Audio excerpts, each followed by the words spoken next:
Íntima Devoción te da la bienvenida a nuestra celebración de culto dominical. Desde Medellín transmitimos en simultánea con nuestras iglesias en el oriente antioqueño, Turbo, Cereté, Maicao, Colombia y todo el mundo.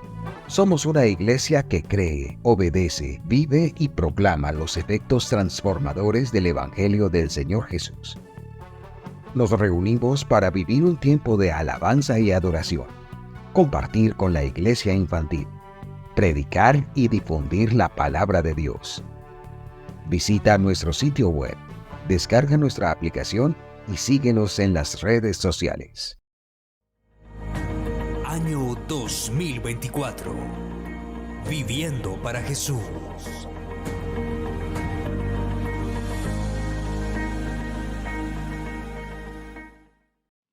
Santo Evangelio según San Mateo, capítulo 8.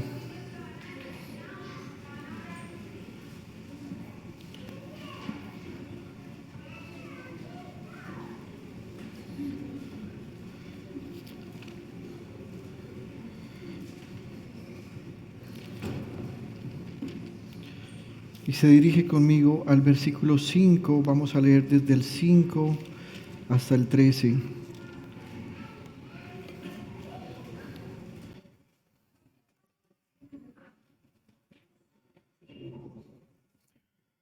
¿Lo tienen? Leo en el nombre del Señor Jesús. Dice: al entrar Jesús en Capernaum, se le acercó un centurión pidiendo ayuda. Señor, mi siervo está postrado en casa con parálisis y sufre terriblemente. Iré a sanarlo, respondió Jesús. Señor, no merezco que entres bajo mi techo, pero basta con que digas una sola palabra y mi siervo quedará sano. Porque yo mismo soy un hombre sujeto a órdenes superiores y además tengo soldados bajo mi autoridad. Le digo a uno, ve, y va, y al otro, ven, y viene. Le digo a mi siervo, haz esto, y lo hace. Al oír esto, Jesús se asombró y dijo a quienes lo seguían: les aseguro que no he encontrado en Israel a nadie que tenga tanta fe. Les digo que muchos vendrán del oriente y del occidente y participarán en el banquete con Abraham, Isaac y Jacob en el reino de los cielos. Pero a los súbditos del reino se les echará fuera, a la oscuridad, donde habrá llanto y rechinar de dientes. Luego Jesús le dijo al centurión: ve, todo se hará tal como creíste. Y en esa misma hora aquel siervo quedó sano. Padre, te damos gracias en el nombre del Señor Jesús por tu palabra, porque tú nos hablas y con dulzura haces que nuestra voz sea silenciada ante tus palabras, que nuestro corazón sea aquietado frente a la paz de tus palabras, que nuestra vida de fe sea establecida ante la veracidad, ante el cumplimiento de tu palabra y de tus promesas. Jesús de Nazaret, esta mañana nos hemos reunido todos quienes estamos acá, e inclusive algunos que están en casa por enfermedad o escasez. Y al reunirnos en tu nombre, nosotros deseamos que tu palabra venga a nosotros, así como haces descender la lluvia del cielo sobre la tierra. Haz que tu palabra produzca sobre nuestras propias vidas fruto, el fruto de la justicia, el fruto que proviene de tu Espíritu. Oramos a ti, invocando tu santo nombre y en el poder de tu Espíritu Santo. Amén, amén y amén. Siéntese un momento, hermanos, por favor.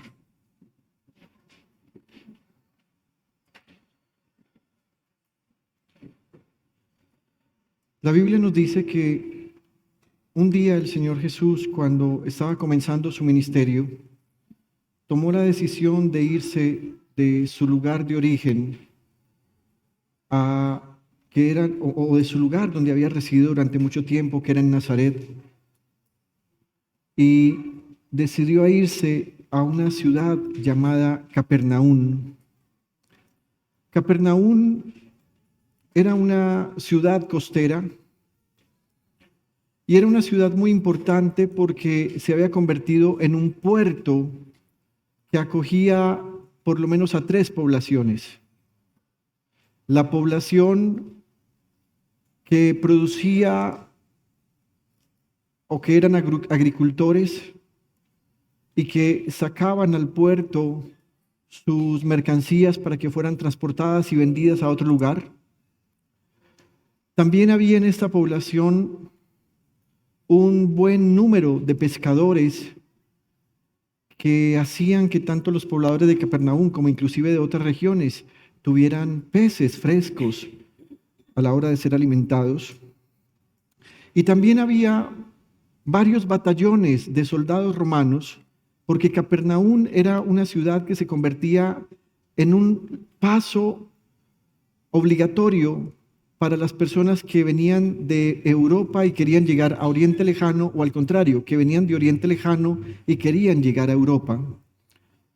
Parece ser que esta ciudad fue una ciudad muy visitada en su infancia y juventud por el Señor Jesús, y que allí le conocían por el trabajo que él hacía.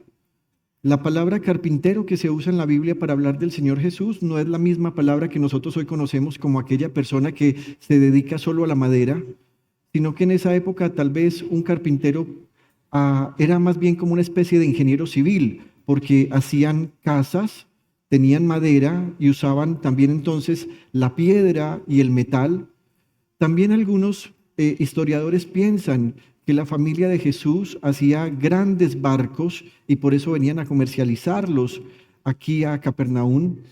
Y además, ya esto como a manera de tal vez cultura general bíblica, parece ser que en la carpintería de Jesús había una sección de juguetería. Allí hacían jugueticos para los niños que se vendían y que muchas veces representaban figuras bíblicas. Hay quienes dicen que ese pescadito que algunas veces ustedes ven en el carro, que la gente pega en la parte de atrás donde van los emblemas de un vehículo, hace parte de un diseño que inclusive desde esa época se hacía en la carpintería del Señor Jesús, y que luego se convirtió en un símbolo secreto que los cristianos usaban cuando estaban siendo perseguidos. Entonces, por ejemplo, llegaba un cristiano a un lugar, a una playa, por decir algo, y como él no sabía si alrededor había perseguidores o había otros cristianos, él dibujaba una partecita del pescado, una sola rayita. Si allí había otro cristiano, entonces luego ese otro cristiano dibujaba la otra rayita y quedaba armado el pescadito, y así se identificaban.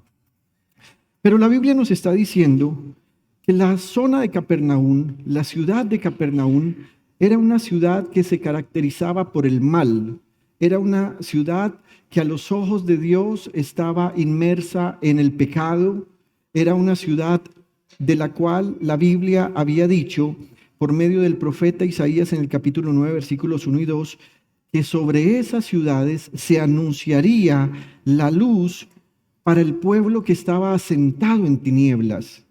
Así que la ciudad de Capernaum, a los ojos de Dios, era una ciudad pecadora, una ciudad que vivía en tinieblas, y además la Biblia dice que esas tinieblas eran sombra de muerte. Así que a los habitantes de Capernaum se les conocía como personas que estaban en una ciudad llena de maldad. Y esto parece ser muy común en las ciudades que son más comerciales, las ciudades donde hay un público que hace diferentes actividades y que trae riqueza sobre la misma ciudad, termina siendo de las ciudades malas, ciudades pecadoras. Algunas veces lo que ocurre es que tanta abundancia de comercio trae mucha abundancia de dinero, y ustedes saben que la Biblia dice que raíz de todos los males es el amor al dinero. Así que esta era la historia de Capernaum para el momento en que Jesús está allí. Y ustedes recuerdan que en los últimos meses estuvimos observando lo que Jesús predicó cuando estaba en una montaña, enseñándole a los discípulos. Hace 15 días vimos que cuando ya se iba a ir para su casita, entonces se le apareció un leproso y le dijo: por favor, si quieres, puedes sanarme. Y el Señor Jesús le dijo: sí quiero.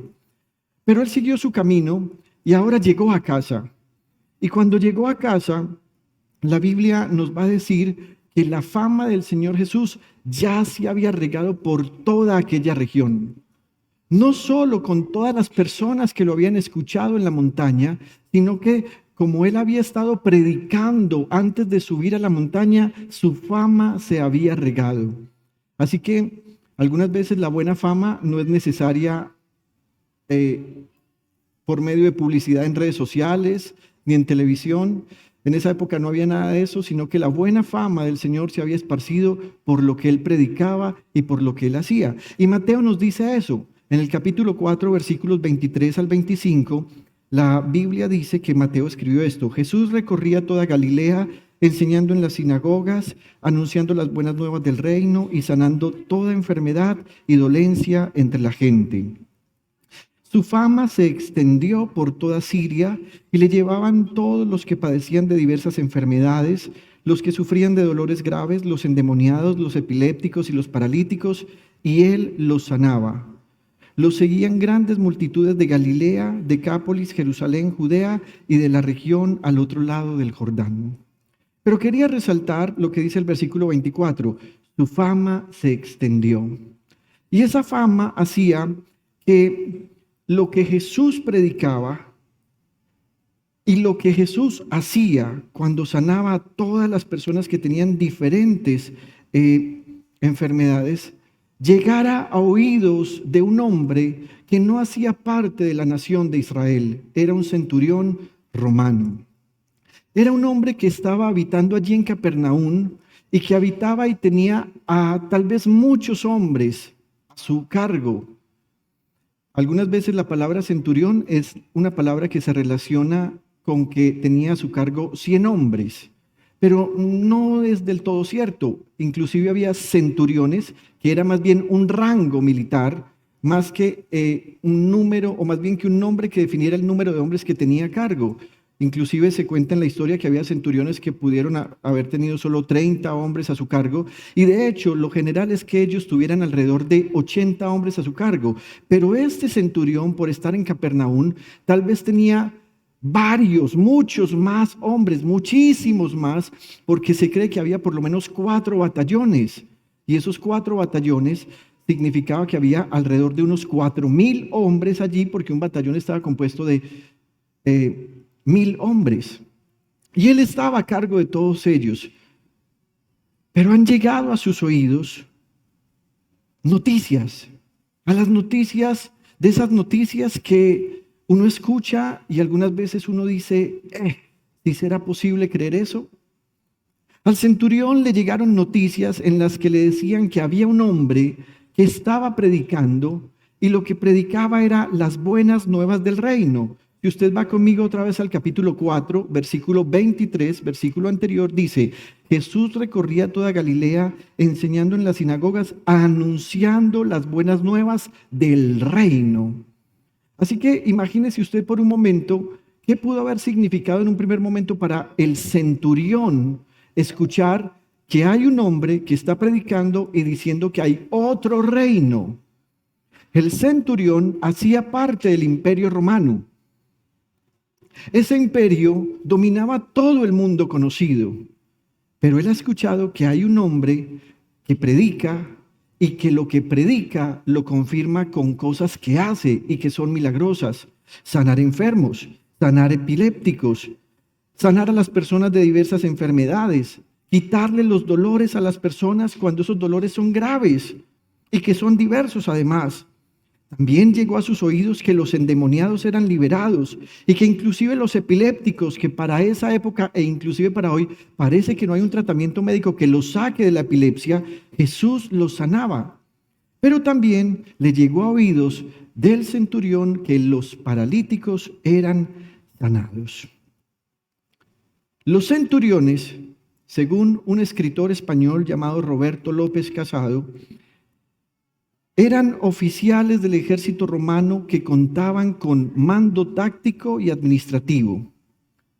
Pero me pareció interesante traer esto a este sermón. Dice: los candidatos eran escogidos por sus cualidades de resistencia, templanza y capacidad de mando, además de contar con considerable influencia y responsabilidad. y se les consideraba la espina dorsal del ejército romano. Pero piensen en estas tres palabras: sus cualidades de resistencia, templanza y capacidad de mando.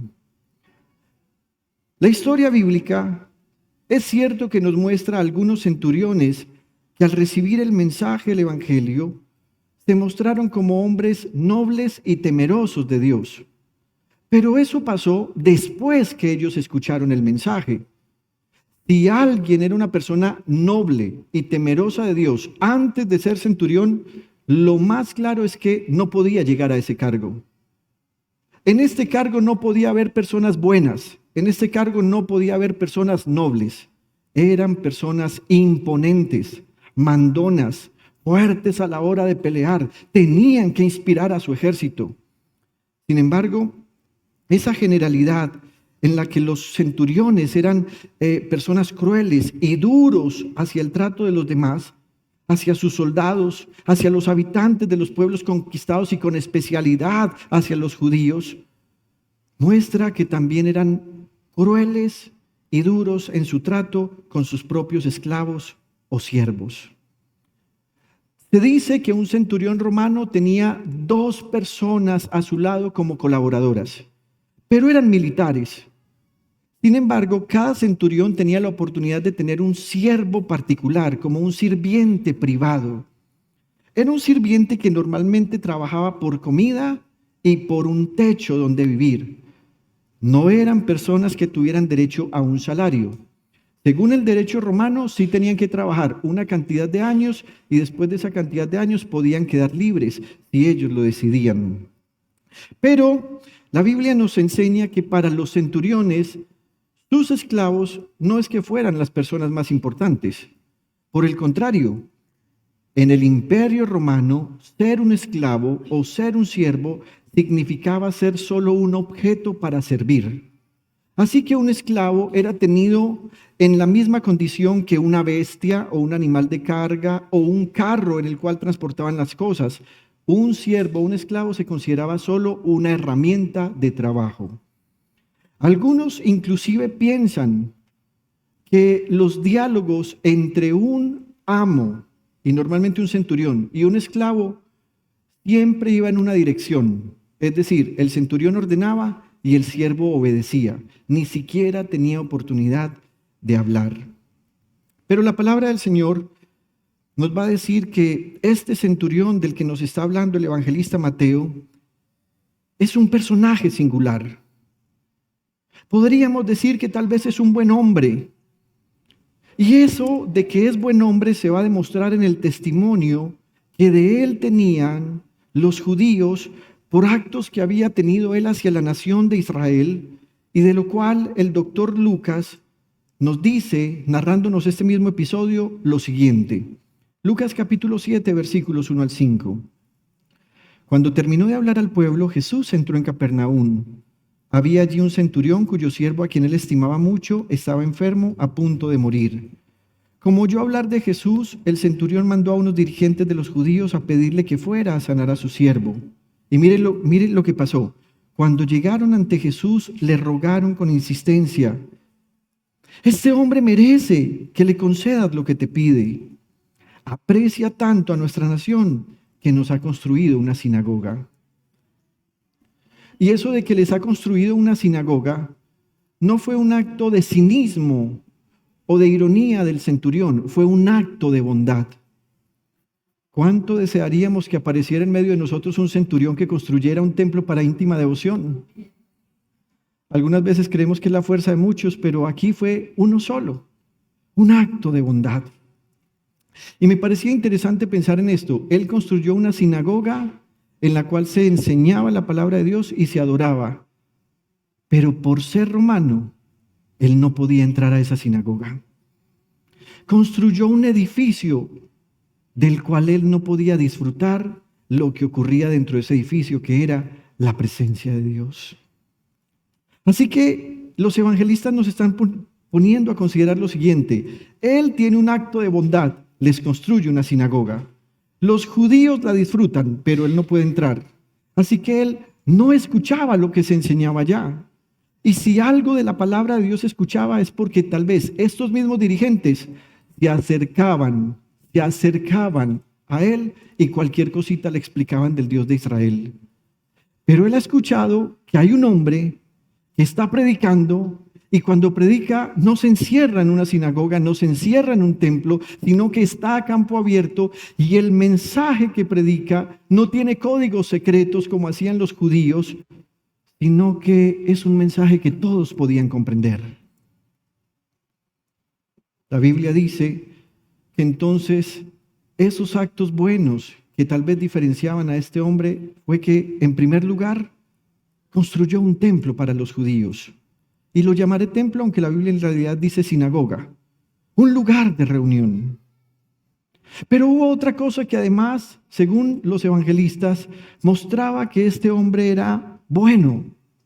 En Lucas capítulo 7, versículo 2 dice, había allí un centurión cuyo siervo, a quien él estimaba mucho, estaba enfermo a punto de morir. Este centurión no era como los otros romanos ni como otros centuriones. Este centurión manifestaba sentimientos, los expresaba y lo expresaba de una manera en que él era humano. Quiero hacer dos acotaciones acá. Primera, si usted es un empleador, si usted tiene personas a su cargo, el trato que usted tenga con sus empleados manifestará también el tipo de relación que usted tenga con Dios. Si usted es una persona inhumana, cruel, injusta, si usted está buscando no darle beneficios a su empleado, usted está metido en problemas con Dios. Usted puede orar mucho, puede ayunar mucho, pero tal vez hay algo que usted deba solucionar. Mire la forma como refiere la Biblia el trato que este centurión tenía hacia su empleado o esclavo. Lo estimaba mucho. La segunda acotación que quiero hacer y como un gran paréntesis es, así como hay un progresismo político y filosófico que se ha venido tomando las naciones, incluido Colombia, también lastimosamente hay un progresismo religioso cristiano.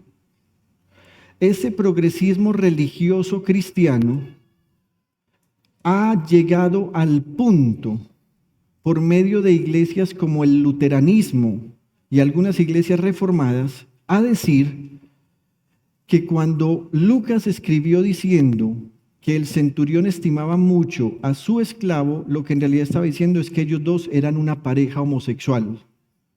Ese progresismo cristiano anda diciendo que este versículo es la prueba de que Jesús aprueba la homosexualidad, ya que como Jesús, al final nos vamos a dar cuenta, sanó a este hombre y le concedió al centurión lo que pedía, entonces que eso demuestra que Dios bendice la unión entre parejas del mismo sexo. Quiero aclarar, eso no es lo que dice la palabra de Dios. No era su pareja sentimental, no era su esclavo sexual. Era un servidor que, entre otras funciones, tal vez cuidaba su ropa, su familia, sus bienes, inclusive velaba por el cuidado de los alimentos de su amo, pero no era alguien que se dedicaba a la homosexualidad. ¿Y por qué traigo esto a colación? Porque es que de manera interesante, así como los progresistas políticos y filosóficos salen en las redes a decir cuánta barbaridad y mentira para enredar a la gente, también el progresismo cristiano tiene una gran avanzada publicitaria para hacerle creer a la gente que lo que durante todo el tiempo hemos creído acerca de la bondad, fidelidad, pero también severidad de Dios, no son ciertas. Así que se lo aclaro, para que el día que le llegue a usted, usted entienda, no es cierto que aquí se está hablando de una relación homosexual. Cierro el paréntesis. Retomando entonces, este centurión romano tiene un siervo, alguien que se dedica a las tareas personales y familiares, pero ese hombre está muy enfermo. Los evangelistas nos dicen que tiene una grave enfermedad. Y los dos evangelistas tanto Mateo, que escribió porque investigó, y Lucas, que investigó pero además era doctor en medicina, nos dicen lo siguiente. Mateo dice: Señor, mi siervo está postrado en casa con parálisis y sufre terriblemente. Así que aquí hay como un medio diagnóstico: parálisis con sufrimiento. Lucas, que era médico, escribió lo mismo, pero desde otro punto de vista. Él dijo: había allí un centurión cuyo siervo, a quien él estimaba mucho, estaba enfermo a punto de morir. Así que era una enfermedad que lo tenía desahuciado. Su situación era agonía. Estaba muy cercano a la muerte. De manera interesante, la Biblia no nos dice mucho acerca de esa enfermedad, que es una parálisis, y que entre otras cosas lo tenía postrado en casa. Es decir, no tenía ningún movimiento. Uno podría decir que era cuadraplégico en el sentido de no hay movilidad en las manos, no hay movilidad en los pies, pero además todo indica, según estas expresiones, que tenía mucho dolor. Así que esa enfermedad que este hombre tenía debió haber sido lo suficientemente traumática para que el centurión expresara acerca de este enfermo que estaba sufriendo mucho. Volvamos a Mateo capítulo 8, versículo 6. Señor, mi siervo está postrado en casa con parálisis y sufre, y miren cómo, terriblemente. Les decía que la Biblia no nos habla mucho de esta enfermedad, solo esos datos, pero me puse a preguntar acaso si había un tipo de parálisis que generara dolor. Le consulté a la doctora Estefanía y una de las cosas que ella me dijo es que aunque la parálisis por lo general no es dolorosa, a veces sí puede serlo. En casos de parálisis agitante, como la enfermedad de Parkinson, se presentan calambres en la columna vertebral y en las extremidades. Y hay otro tipo que es la paraplegia dolorosa, que es una forma de parálisis relacionada con algunos casos de cáncer en la columna vertebral. En ambos casos, y sumado al trauma medular, algún día le preguntamos a la doctora Estefanía o al doctor Cristian que nos amplíen esto, se llega a sentir mucho dolor. Un dolor que hace que las sensaciones de querer vivir sean muy pocas. Pero así como el centurión representa al imperio romano, a los extranjeros, resulta que el paralítico que está enfermo también tiene una representación y una simbología. Así como la parálisis priva o disminuye la fuerza y la movilidad en una o en varias o en todas las partes del cuerpo, según la Biblia, la parálisis es un símbolo del pecado. Porque el pecado paraliza la conciencia. Porque el pecado paraliza las emociones. Porque el pecado paraliza la voluntad de muchas personas. Esta era la situación que se vivía en casa del centurión. No sabemos durante cuánto tiempo el centurión estuvo lidiando con su siervo. No sabemos si era una enfermedad progresiva. No sabemos qué ha pasado. Pero hermanos, cuando en casa hay un enfermo, toda la familia está enferma. Ahora bien, tal vez esta es la situación de muchos que están acá. El pecado, la rebeldía, la insensibilidad a las cosas de Dios, el letargo hacia la vida del Espíritu, la falta del temor del Señor, la dureza del corazón y el arraigo en vicios, adicciones y malos hábitos son la realidad en personas que ustedes aman. Piense por un momento en cuánto sufre usted por la rebeldía, insensibilidad y todas estas cosas que acabo de mencionar en sus hijos, o en su esposo, o en su esposa. ¿Qué tal la rebeldía e insensibilidad que paraliza la conciencia de la gente y que aunque usted les lleve el mensaje de salvación, ellos no lo entienden y no lo quieren escuchar?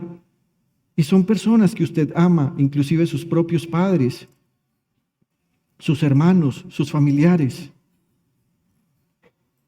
¿Cuántas veces usted ha orado por personas a las que nunca se les vio un cambio. Por el contrario, todos los días se vuelven más soberbios, más altivos y no quieren escuchar el llamado de Dios a la salvación. Ese tipo de personas son el vivo reflejo de cuánto sufre la gente por la parálisis que tiene su conciencia. Esta semana, hablando con una familia de la iglesia, me contaban cómo el jefe de la nuera de esta familia de la iglesia está muy enfermo, tiene varias enfermedades. Y entonces la nuera de esta familia le dice a su jefe: oye, ¿te gustaría que fuéramos a orar por ti? ¿Nos permitirías orar por ti? Y el hombre le dijo: ¿sabes? No, yo así estoy bien, estoy bien. Es una forma disimulada de decir: no vengas con tus cuentos, no lo necesito. Esa es la realidad de muchos. Una parálisis que hace que su conciencia esté dominada por el pecado.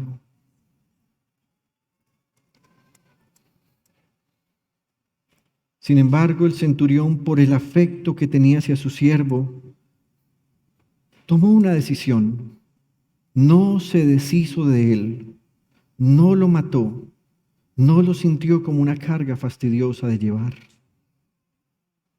¿Se ha dado cuenta que algunas veces cuando uno está muy enfermo, uno mismo decide que no necesita atención médica, así uno se esté muriendo? Uno cree que solo con unas horas más y todo va a mejorar. Así está la gente que tiene parálisis espiritual. Ellos no aceptan el evangelio, no aceptan el mensaje de Jesús. Desprecian a quien quiere llevarles la paz del Señor. Sin embargo, este centurión dice: bueno, yo he escuchado que hay un hombre que está predicando y que hace milagros. Y a ese centurión le había llegado muy claramente no solo la historia de los milagros que Jesús hacía, sino que le había llegado de manera muy clara el mensaje que estaba predicando. Y por ese mensaje que Jesús predicaba, el centurión ahora estaba convencido que Jesús tenía el poder y la autoridad de Dios por una razón. Dios había descendido a salvar a su pueblo, pero también a los que no eran su pueblo, es decir, a los gentiles. Es posible que en el trato de este centurión con algunos dirigentes judíos con quien la Biblia nos dice que tenía una buena relación, tal vez en algún momento hubiese escuchado la promesa que Dios había hecho por medio del profeta Isaías en el capítulo 49, versículo 6. Allí en este texto dice: no es gran cosa que seas mi siervo, ni que restaures a las tribus de Jacob, ni que hagas volver a los de Israel a quienes he preservado. Yo te pongo ahora como luz para las naciones, a fin de que lleves mi salvación hasta los confines de la tierra. Tal vez este centurión romano había escuchado este texto bíblico. Y tal vez al escuchar este texto bíblico, el centurión romano dijo: ah, qué bien. O sea que cuando Dios envía a su Mesías, ese Mesías va a ser salvación para Israel, pero también para los que no somos Israel.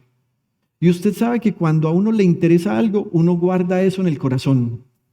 Cuando uno está interesado en un beneficio, aunque uno no tenga derecho a él, pero uno estudia y se da cuenta que de pronto hay una posibilidad de entrar a ese beneficio, uno guarda esa promesa con esperanza. Y este centurión tal vez escuchó esto y dijo: bien, el Mesías es un Mesías que va a predicarle salvación a Israel, pero no solo a Israel, y tal vez ahí quepo yo. De hecho, la Biblia nos dice que esta profecía fue cumplida no en Israel, sino en la persona de Jesús el Señor. Así que cuando Dios estaba diciendo por medio de Isaías que aparecería un siervo que restauraría las tribus de Jacob, pero que además sería salvación hasta los confines de la tierra, Dios se estaba refiriendo a Jesús.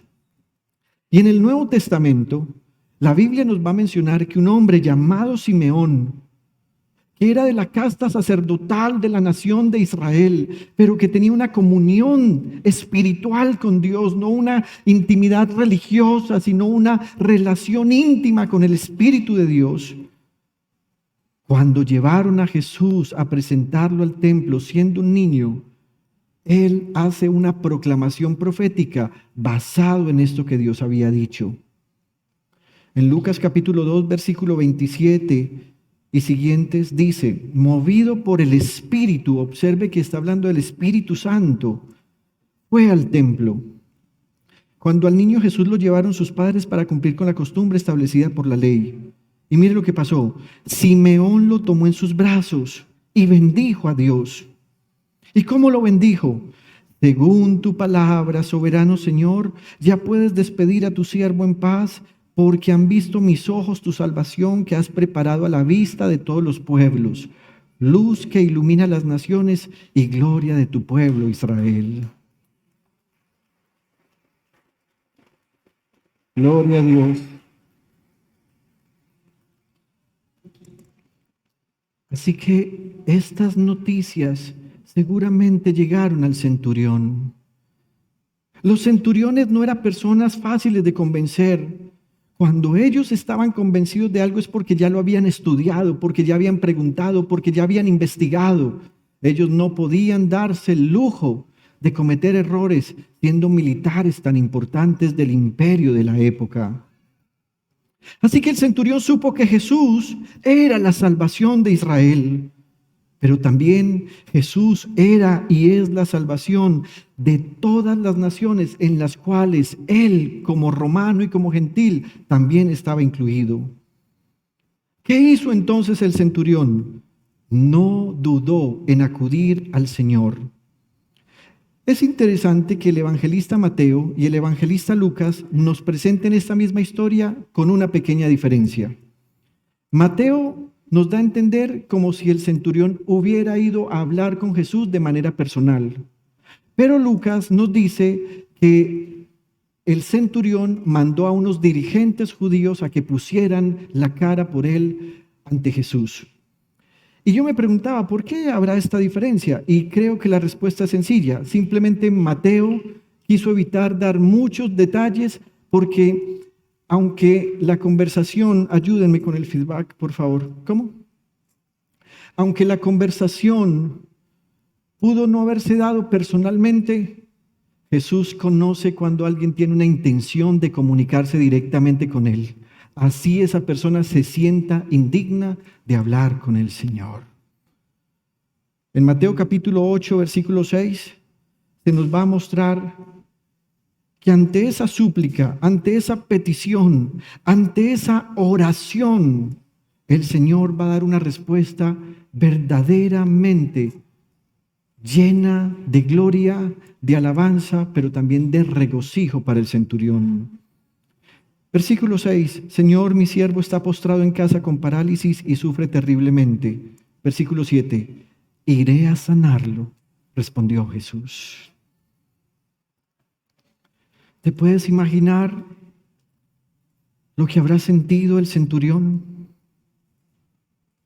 Observen que Jesús no dice, bueno, voy a ir a orar por él a ver qué pasa. Jesús dijo, iré a sanarlo. Pero Jesús tampoco dijo, es que yo no sano esclavos. Díganle al centurión que si necesita algo para él, con mucho gusto, pero yo no sano esclavos. Tampoco Jesús le mandó decir ni le dijo, díganle que es que yo no trato con paganos. Y esa es una expresión que hubiera podido ser válida, porque usted recuerda que una vez a la mujer sirofenicia, el Señor Jesús le dijo, no trato con extranjeros. Jesús hubiera podido responder, díganle que yo no entro a casa de romanos. No me gusta juntarme con esta gente.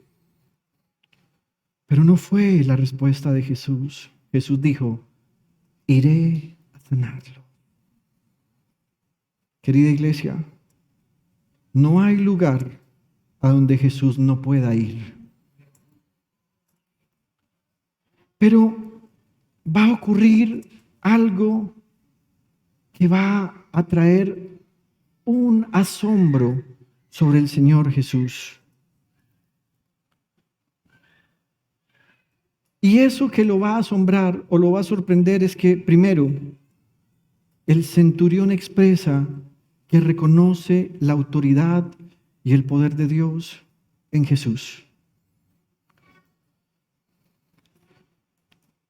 El centurión expresa que reconoce la autoridad y el poder de Dios en Jesús. ¿Qué sentirías tú si tienes un enfermo en casa? Mandas decirle al Señor que lo sane y el Señor te dice, sí, díganle que ya voy para la casa, díganle que ya voy caminando para allá, yo voy a sanarlo. ¿Qué harían ustedes? Yo me imagino a mi mamá. Mi mamá se levantaría en bombas de la cama y le preguntaría a mi papá, mijo, ¿y qué le vamos a dar? Y yo conozco la respuesta de mi papá. Mija, yo no sé, ¿a vos qué se te ocurre?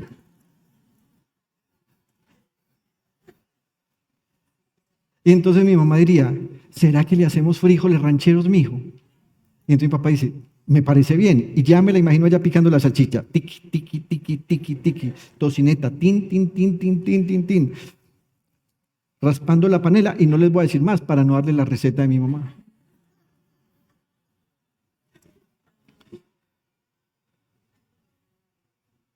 Mi mamá vería todo el desorden en la casa. Claudia, mira este cojín donde lo dejaste. Iría al inodoro a mirar si está todo limpio. Y si no lo ve limpio, mire, lava el baño en un minutico. Si ya está bañada, va y se da otro duchazo. Y se perfuma. Y se viste. Pero va a ocurrir algo. En esta historia, cuando Jesús anuncia esa visita para ir a sanar al enfermo, el versículo 8 de Mateo dice, Señor, no merezco que entres bajo mi techo, pero basta con que digas una sola palabra y mi siervo quedará sano. Y luego él explica al Señor, mira, yo no te estoy diciendo esto porque no quiero que vengas. No, no es que no quiera que vengas. Y ya lo dijo, es que no merezco que entres bajo mi techo. Pero luego le dice, Señor, es que yo mismo soy un hombre sujeto a órdenes superiores. Y además tengo soldados bajo mi autoridad. Le digo a uno, ve y va. Y al otro, ven y viene. Le digo a mi siervo que está enfermo, haz esto. Y lo hace. ¿Qué pasa si usted anuncia visita y le dicen que no lo pueden recibir? Uno se siente mal. Qué maluco. No hago visitas. Y cuando las hago, las anuncio y no me reciben. Uno se siente mal. A nosotros nos ha pasado como pastores. Ve, hermanita, estamos cerca de tu casa. ¿Podemos pasar un momento? Ay, no, pastor, no vaya a venir. No, se lo pido, no venga. Razones múltiples, pero después hablamos de eso.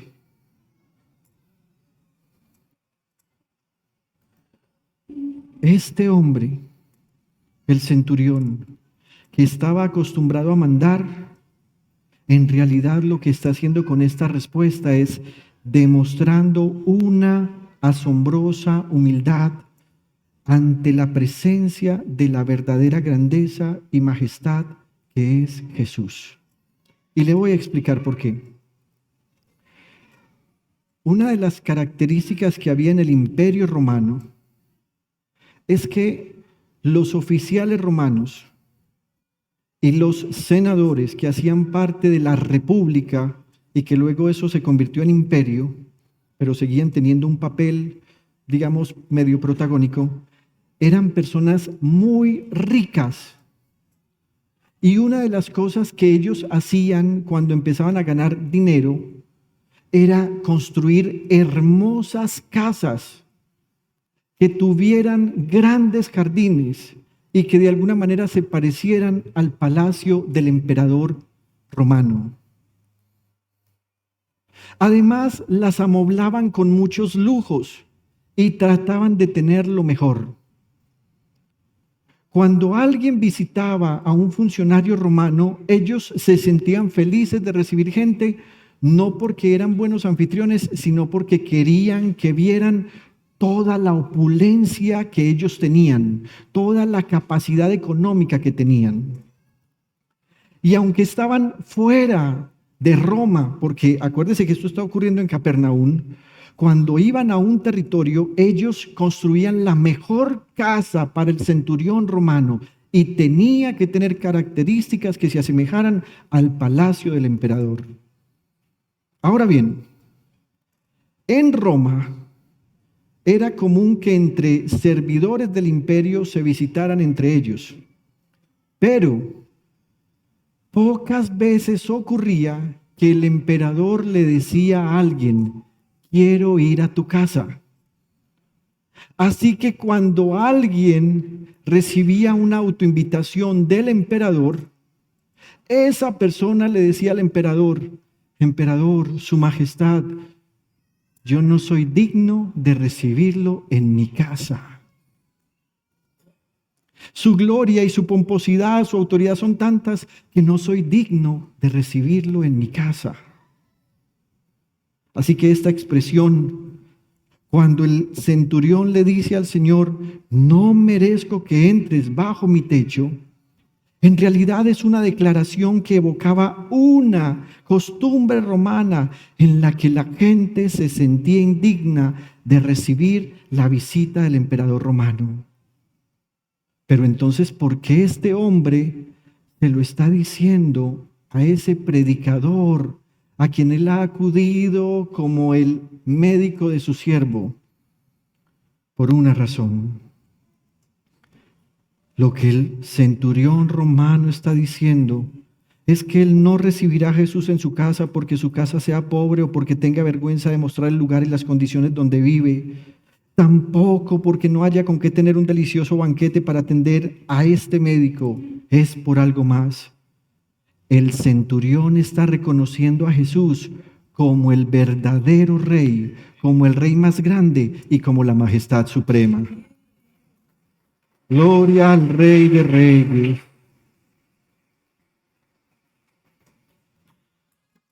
Es como si estuviera diciendo: no soy digno que el Rey del universo, que el soberano de las naciones, que el más grande de los reyes venga a mi casa, como si yo, un simple centurión, le estuviera dando una orden. No soy digno de que el Rey entre en mi casa. El centurión comprendió la diferencia que existía entre el poder del mundo, representado por el poder de Roma, y el poder de Dios. El poder de Roma estaba dominado por la avaricia, la crueldad, la imponencia, la soberbia humana, el pecado y la maldad. Pero el poder del Rey, que es Jesús y quien es Dios sobre todas las cosas, estaba dominado por el amor, la compasión, el deseo de alcanzar al perdido, la vocación para sanar al enfermo y la seguridad para los indefensos y menesterosos.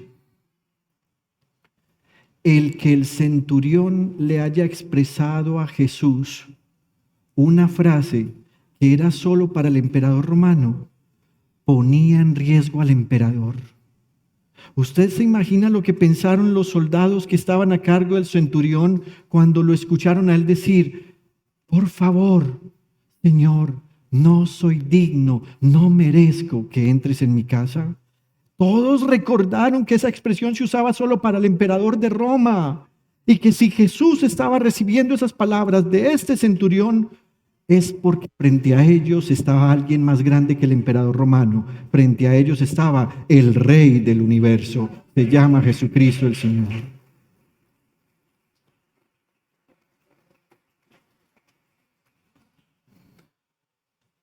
¿Qué hizo Jesús cuando escuchó esta respuesta?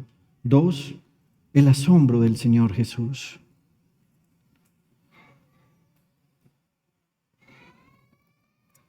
Versículo 10. Al oír esto, Jesús se asombró y dijo a quienes lo seguían: les aseguro que no he encontrado en Israel a nadie que tenga tanta fe. ¿Cómo es posible que un hombre pagano, pecador, que no hacía parte de la nación de Israel, dijera lo que en Israel hasta ese momento nadie había dicho? Y acuérdese que en Israel ya Jesús había predicado, ya había sanado a muchos. ¿Recuerda que lo leímos ahorita? Volvámoslo a leer. Mire, versículo 23 de Mateo 4. Jesús recorría toda Galilea enseñando en las sinagogas, anunciando las buenas nuevas del reino y sanando toda enfermedad y dolencia entre la gente. Su fama se extendió por toda Siria y le llevaban todos los que padecían de diversas enfermedades, los que sufrían de dolores graves, los endemoniados, los epilépticos y los paralíticos, y él los sanaba. Lo seguían grandes multitudes de Galilea, Decápolis, Jerusalén, Judea y de la región al otro lado del Jordán. ¿Y sabe algo? En medio de toda esa multitud, nunca nadie había hecho una declaración como la que hizo el centurión. Nunca nadie en Israel le había dicho al Señor: tú eres el único y verdadero Rey. Nunca nadie le había dicho al Señor Jesús: tú eres el Dios que se hizo hombre y que gobierna sobre todas las cosas y está en medio de nosotros. La Biblia nos dice que en ninguno de ellos Jesús había encontrado tanta fe. Y esto debe llevarnos a nosotros a una reflexión profunda. ¿Qué es nuestra fe? ¿Cuál es nuestra fe? ¿Acaso es nuestra fe la que viene de Dios para reconocer a Dios y para someternos a la autoridad de Dios? Algunas veces nuestra fe decimos que es grande, pero es solo positivismo que obra en cosas pequeñas. La fe del centurión no estaba ni siquiera ligada a que Jesús sanara a su enfermo. La fe del centurión radicaba en lo siguiente: ese hombre es Dios, ese hombre es Rey, ese hombre puede salvarme a mí y a mi familia.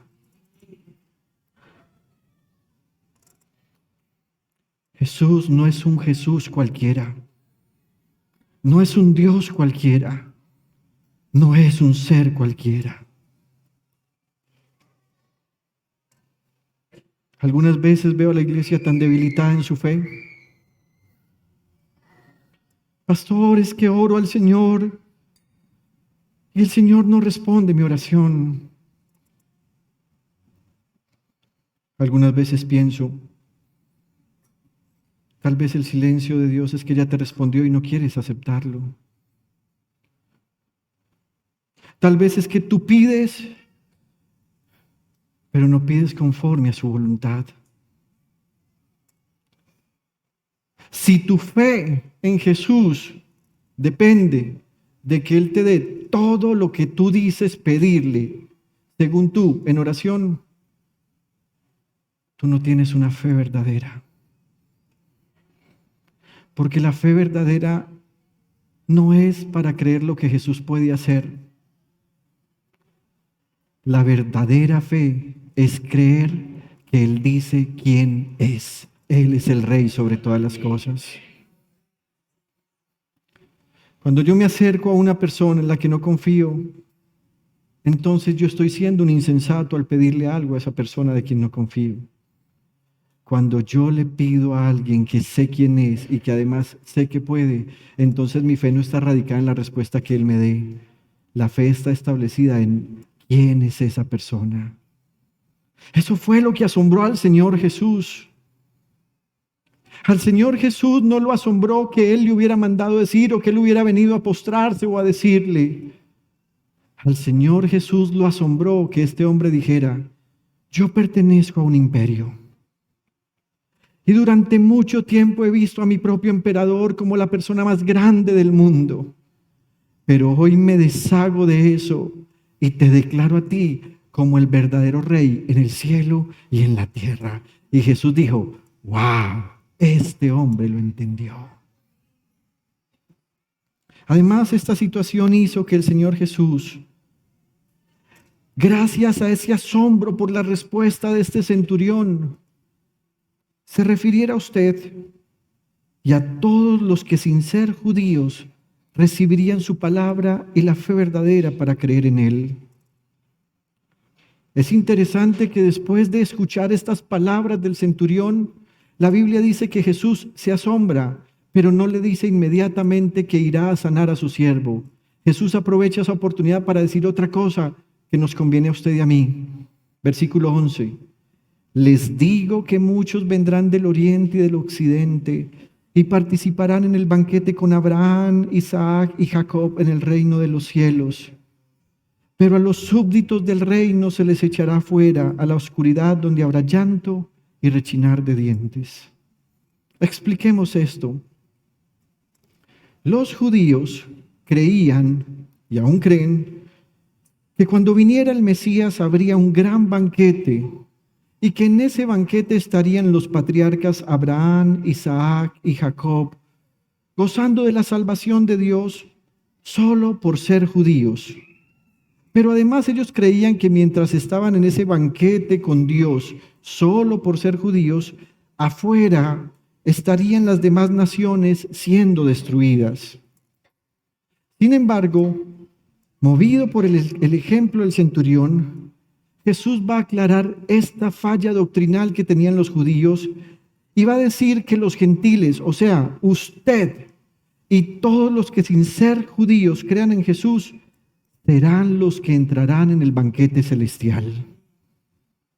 Jesús quería enseñarle a los judíos que la entrada, el pase de abordar, la boleta si se quiere llamar, o inclusive el pasaporte a la presencia de Dios, no es la ciudadanía, no es la religión de una nación, no es la tradición de una familia. La única entrada a este banquete es la fe en Jesucristo mismo. Versículo 10. Al oír esto, Jesús se asombró y dijo a quienes lo seguían: les aseguro que no he encontrado en Israel a nadie que tenga tanta fe. Qué interesante. Pero además Jesús no solo se convierte en ese instante en un predicador, sino que ante la respuesta de lo que el centurión ha dicho y ante su petición, la Biblia nos va a mostrar la respuesta del Señor Jesús ante la fe, ante tanta fe. Luego de esta predicación, Jesús le dijo al centurión: ve, todo se hará tal como creíste. Y miren esta sanidad inmediata. Y en esa misma hora, aquel siervo quedó sano. Al igual que con el leproso de los versículos anteriores, aquí tampoco hubo una sanidad progresiva, fue una sanidad inmediata. Y aunque esto se vuelve glorioso para todos los que tienen enfermos, quiero recordarle algo. El más grande sufrimiento que uno tiene por las personas que ama no son sus enfermedades físicas. El más grande sufrimiento que uno tiene por las personas que ama tiene que ver con la parálisis que tienen en su espíritu.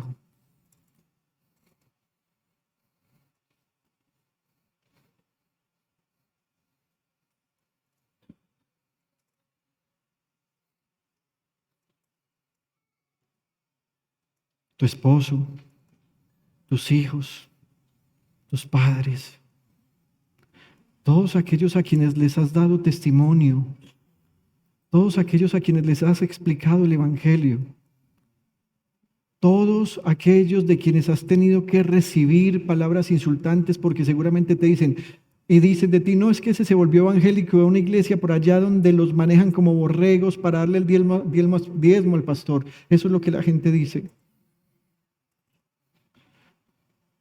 Toda esa gente tiene parálisis espiritual. Y tal vez si esa gente no ha sido sanada de su parálisis espiritual, no es por la falta de intervención de Jesús. Es porque tal vez tu fe no es una fe que asombre al Señor. Es porque has dedicado muchas horas para pedir cosas insignificantes que en ocasiones para ti son importantes. Pero tal vez no te has meditado, no te has sentado a meditar que si esa persona cercana a ti con parálisis cerebral muere, en el mismo instante que muera, si se fue sin Jesucristo a la eternidad, aparecerá en el infierno. Un infierno que no es progresivo, sino que es inmediato. Algunas veces por el costumbrismo de la Iglesia Católica y por la influencia de este mestizaje espiritual en el que nos desarrollamos, la gente dice cosas como, ay no podemos enterrar al muerto sino hasta después de 3 días que ya se haya ido el espíritu.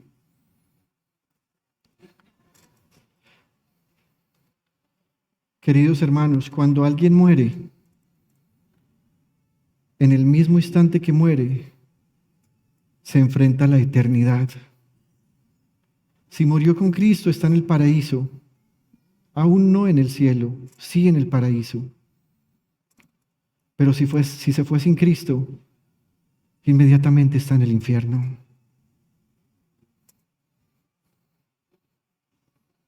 Usted puede valorar mucho a las personas que ama, a su papá, a su mamá, y les puede doler su ausencia. Y los que tienen los padres vivos todavía piensan, ay, ¿qué voy a hacer yo el día que mis padres se mueran? La pregunta no es qué va a hacer usted. La pregunta es, ¿y esa gente dónde va a pasar la eternidad? Si esa gente no ha creído en Cristo, usted estará en el funeral llorando. Y como se fueron sin Cristo, seguramente usted irá a la misa en el templo romano, donde les van a hacer una celebración y los van a entrar al cielo con discursos.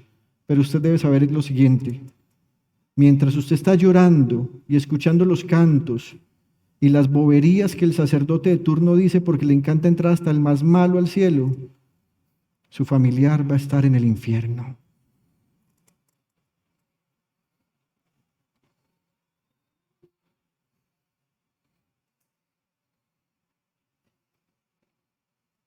¿Cómo está tu fe? ¿Es una fe que asombra al Señor?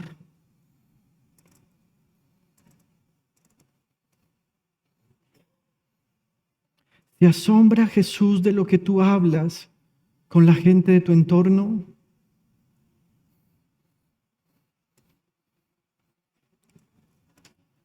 ¿Te asombra Jesús por tu vida de fe que implica tu lenguaje, tus acciones? Querida esposa, ¿cómo está su vida de fe? Si Jesús hablara contigo frente a frente, ¿te escucharía decir cosas maravillosas o te escucharía decir cosas como, ay no Dios, es que esto no es fácil? Jesús, si yo hubiera sabido que el matrimonio era así, yo no me caso. Jesús, criar hijos cansa tanto, Jesús.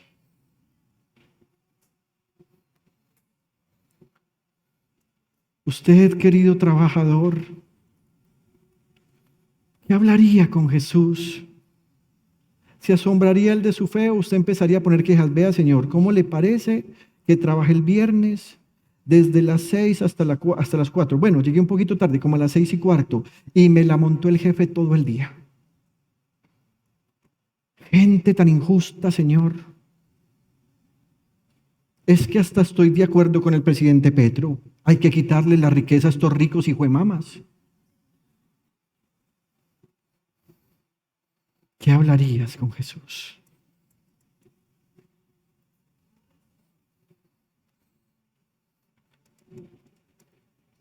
¿Se asombraría Jesús de lo que tú hablas, de lo que crees? Si tú hablaras con Jesús, tus expresiones serían expresiones de alabanza.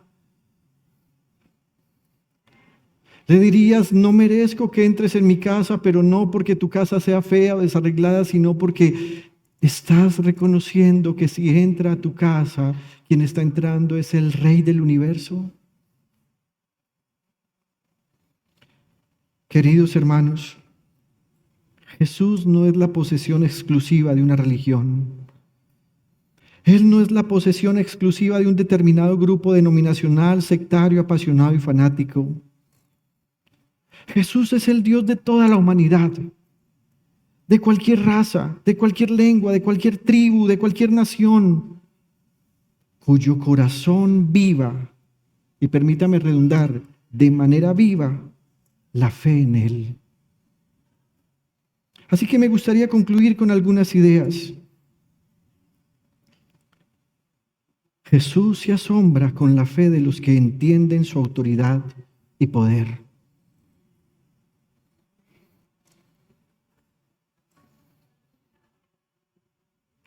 Ay, Señor, ¿será que usted me puede hacer este favorcito? Quien ora así no ha entendido la autoridad y el poder del Señor. Jesús se asombra con la fe de los que comprenden la diferencia entre el poder del sistema del mundo y el poder de Dios.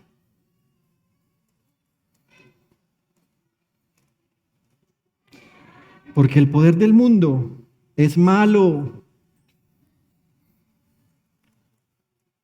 Ustedes que se pelean por políticos, les digo, el poder del mundo es malo. El presidente de este país es malo, pero no solo él, todos los que han estado, todos. Llegan al poder, después de pasar, todos pasan por liturgias de la masonería, todos.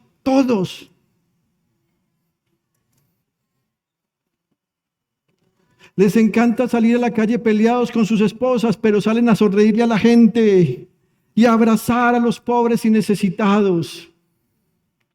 Pero Jesús no es así. Jesús no es así.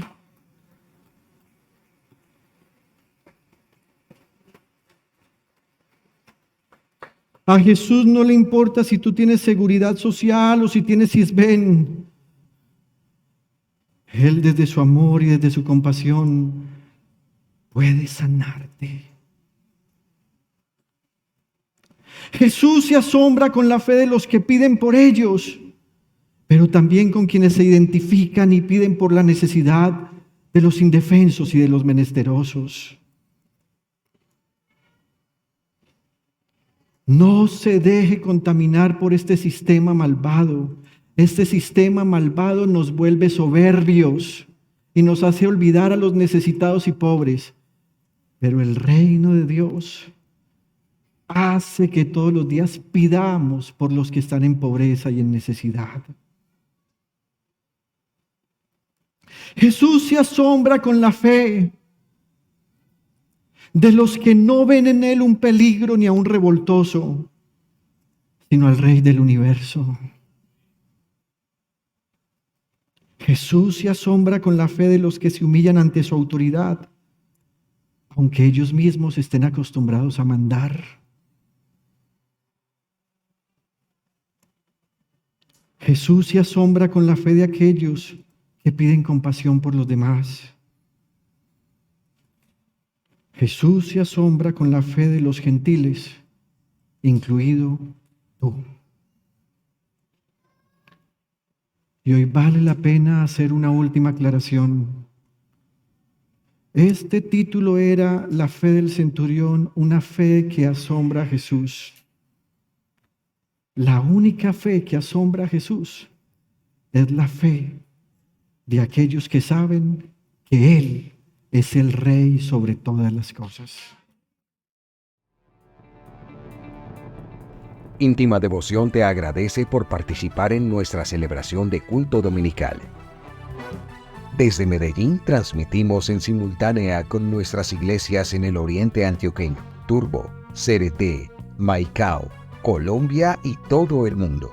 Somos una iglesia que cree, obedece, vive y proclama los efectos transformadores del Evangelio del Señor Jesús. Nos reunimos para vivir un tiempo de alabanza y adoración, compartir con la iglesia infantil, predicar y difundir la palabra de Dios. Visita nuestro sitio web, descarga nuestra aplicación y síguenos en las redes sociales. Año 2024. Viviendo para Jesús.